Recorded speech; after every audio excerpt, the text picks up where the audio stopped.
Back at you, boys. Got a case study here. 2016 Kia Sorento. It's pretty, should be a straightforward one, but in this case, it was not. It's a complaint of stuck in park. You know, it seems pretty easy. You get a brake switch issue or the shift interlock switch is bad. Not this case. So the first thing we did was look for codes, no fault codes.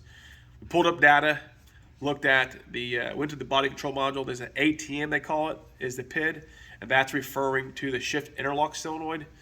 When you push the brake pedal, it showed it being activated on, and also the brake switch would go off to on, just like we were doing with the brake pedal, off on, it followed it. So we felt pretty comfortable that the inputs go to the module were good. So we got down to the shift interlock solenoid, which is on the right of the shifter. It's got fuse power at all times, confirmed it was good, fuse was fine. We loaded it just in case. And then we checked for the ground switch from the BCM. It was not there when we pushed the brake pedal and we hit the switch on the shifter. No ground applied at all. So then we applied the ground and confirmed the interlock did work. So that gave us a direction. So we knew that we had to get to the module and check for powers and grounds and inputs to confirm either we got a wiring problem or we got a ground problem or the module's bad. So because we already ruled out the power going to it, the switch is good, we still have a ground going to the switch to activate it. So, and also we wanted to make sure there wasn't a brake anything going to anywhere at the module connector, because it's behind the radio on the right side of the dash, kind of tucked there. Here's what it looks like. So it's got 4 connectors to it, 2 here, 2 here. So we got access to it. We kind of moved it out of the way and repositioned it.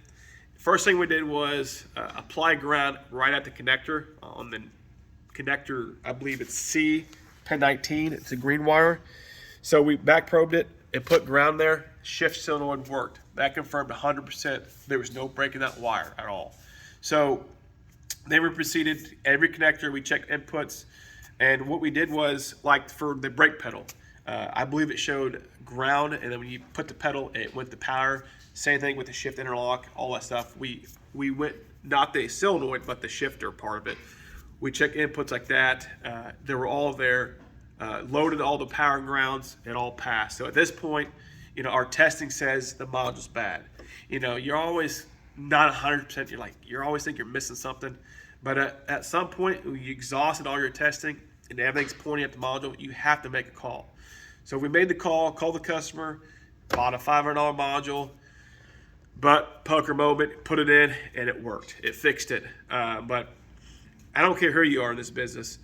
When you call a module, you're always a little hesitant sometimes because you think you may have missed it. You always doubt yourself. But if you do the testing, you prove it out, normally most of the time you're going to see that you got it right. In this case, we did. You know, we're not perfect. We've got it wrong before. I'm sure everybody else has. It happens to everybody.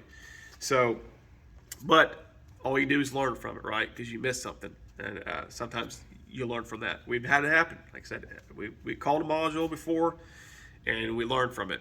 But do your due diligence. We did in our case, it paid off. So hopefully you guys like this content. Subscribe, hit the like button, put a comment down there, because if you're going to do it right. See ya.